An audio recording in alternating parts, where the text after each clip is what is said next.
Jan Suraaj party के banner तले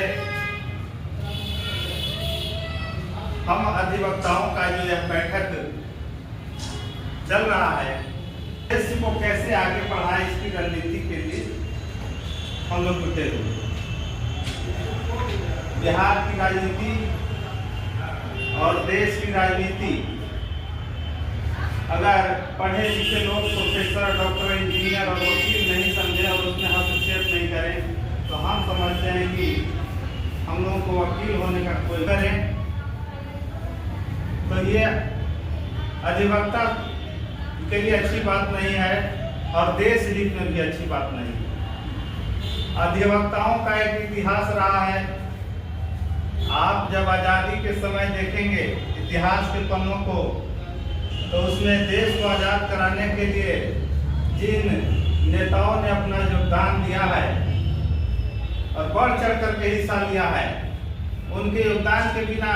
कदापि संभव नहीं था कि 200 साल से जो अंग्रेजों के कई देशों के अंग्रेज, कई देशों से आए हुए आक्रांता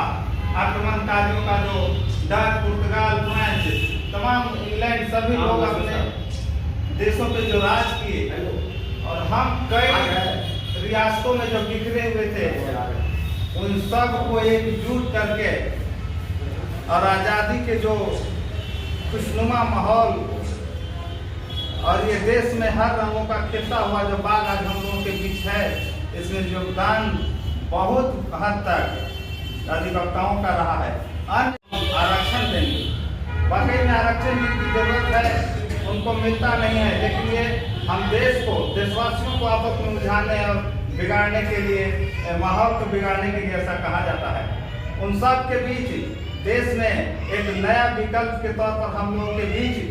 तीसरा पार्टी बन करके और देश बिहार में बहुत लोकप्रिय हो रहा पार्टी जन सुराज पार्टी आया है, उस पर हम लोग विचार कर इनके हाथों को मजबूत करने के लिए आज बैठे हुए हैं। आप सबका विचार लिया जाएगा। अगर प्रशांत किशोर की पार्टी की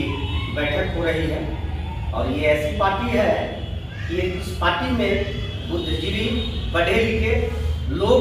इस पार्टी में आस्था रखते हैं, ये गर्व की बात है। और विशेष समय न लेते हुए हमारे भाई अनुराग जी प्रकाश डाले हैं और हम लोग का दायित्व बनता है कि इनके साथ रहें और साथ हैं, यही कामना करता हूँ। और आगे चल के जो कुछ भी इनके मार्गदर्शन में हम लोग काम करेंगे। लेकिन पहले इनका उद्देश्य और कार्य कलाप देखते हुए अभी तो शुरू हुआ है, देखते हुए आगे उसका विचार किया जाएगा और रखा जाएगा। मैनिफेस्टो है और ये विचार है पार्टी के, अभी मुझे पूरी तरह से इनके बारे में जानकारी नहीं हुई, लेकिन जैसा अनुराग जी ने बताया और हमारे यहाँ सीनियर्स ने बताया, उससे कुछ हद तक पता चला है कि पार्टी समाज में पढ़े लिखे और इंजीनियर्स, डॉक्टर्स, वकीलों और भी प्रोफेसर्स इत्यादि को अपने पार्टी में जोड़ने का काम कर रही है। किसी भी तरह हम लोग आगे की जो भी रणनीति रहेगी, हम लोग उस रणनीति में भाग लेने का सभी अधिवक्तागण तैयार रहेंगे और हमारे जन सुराज पार्टी के अंदर माननीय श्रीमान प्रशांत किशोर सर को जो बातें हैं उन बातों को हम समझता हूँ, सभी एजुकेटेड पर्सन, चाहे लॉयर हो, चाहे प्रोफेसर हो, चाहे डॉक्टर हो, चाहे प्रोफेशनल मतलब जैसा में उनका पहला स्थान रहा है, उन सब को मतलब चुन को अपने पार्टी में रख रहे हैं। तो उन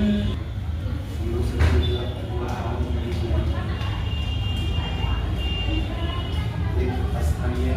मीटिंग का प्रोग्राम किया गया है, बहुत अच्छी की बात है। और सबसे पहले नमस्कार, मैं औरंगाबाद जिले के कर्पूरी स्मारक भवन में हूँ और आज यहाँ पर जन सुराज विचार मंच का आज बैठक हुई है जिला में पहली बार और हमारे साथ में तमाम अधिवक्ता हैं और अनुराग यादव हैं और हम इनसे जानेंगे कि आज का जो बैठक है क्या मुद्दा है। अनुराग जी, आज जो बैठक हुई क्या इसका मुद्दा था, क्या विषय था? देखिए, मौजूदा हालात जो देश के और बिहार के हैं, राजनीतिक परिप्रेक्ष्य में कहना चाह रहा हूँ, उसमें जनता सिर्फ दो ही लोगों के बीच में अपनी मानसिकता को गुलाम किए हुए हैं या विवश किए हुए हैं, और उन दो विकल्पों के अलावे तीसरा विकल्प जब दिख रहा है तो लोग तेज़ी से जन स्वराज पार्टी की ओर आ रहे हैं। आपको एक छोटा सा प्रमाण प्रशांत किशोर का गांधी मैदान पटना में अनशन में देख सकते हैं, कितना भारी जन सैलाब, और इनके साथ जुड़ते लोगों से घबराकर सरकार इनको ज़बरदस्ती धरना स्थल से उठाकर, अनशन स्थल से उठाकर जेल भेजने का प्रयास किया। लेकिन न्याय प्रक्रिया जो हमारे देश में सबसे पवित्र है, उसने न्याय किया और हमारे नेता को बिना शर्त रिहा किया है। ये हम लोगों की बड़ी जीत है और लोकतंत्र में लोगों का विश्वास एक मजबूती के साथ स्थापित हुआ है। आज इस बैठक का उद्देश्य हम अधिवक्ताओं का इस पर हो रहा था कि पार्टी की विचारधारा से अगर जुड़ा जाए तो विकास जिले का और बिहार का क्या संभव है। ये पार्टी का कोई आधिकारिक बैठक नहीं है, लेकिन पार्टी के बैनर तले हम लोग विचार जरूर कर रहे हैं। और अगर इस बात को हम लोग पुष्ट कर पाएँ कि प्रशांत किशोर तीसरे विकल्प के तौर पर बिहार में उभर रहे हैं और इनके नेतृत्व में बिहार का मूलचूल परिवर्तन हो सकता है, संभव है, तो हम लोग इनके हाथों को मजबूत करेंगे। क्योंकि देश में राजनीतिक व्यवस्था है और इसमें नेता जनता के वोट से ही चुने जाते हैं।